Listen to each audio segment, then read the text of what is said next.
Vous écrivez par exemple, la France de Nicolas Sarkozy a ajouté avec l'intervention en Libye à laquelle la Russie et la Chine ne s'étaient pas opposées le mensonge d'une guerre au motif inavoué car inavouable, dissimulant ses propres corruptions. Qu'est-ce que vous vouliez dire? Bien, on est au cœur de comment nous avons une responsabilité dans les désordres du monde actuel. En l'occurrence, et Mediapart l'a révélé ces derniers jours, nous arrivons à la fin de cet immense scandale libyen que, vous savez, nous avons porté contre tous ces médias qui n'ont pas voulu croire nos révélations. Et ces faits, même la justice n'en aurait rien su si Mediapart n'avait pas existé.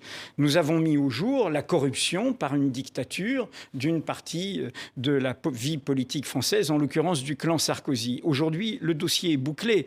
Aujourd'hui, même les témoins libyens confirment nos informations.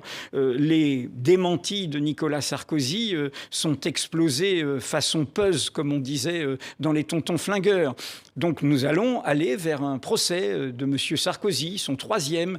Je rappelle qu'il est mis en examen pour association de malfaiteurs dans cette affaire. Et peut-être faudrait-il, au moment où on veut défendre des principes face à un impérialisme agresseur dont nous allons parler, et une dictature, celle de M. Poutine, faudrait-il que nos autorités et le président français défendent des principes.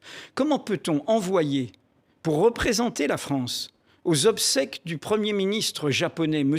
Abe, M. Sarkozy, 2 fois condamné, multi-mis en examen, au cœur d'une affaire de corruption qui scandalise tout le reste du monde, qui montre comment nous sommes aussi parfois des imposteurs. Nous n'avons pas de leçons à donner aux gens quand on voit une telle corruption au cœur de la vie politique française. Je suis totalement étonné que M. Macron continue à donner des missions officielles à M. Sarkozy.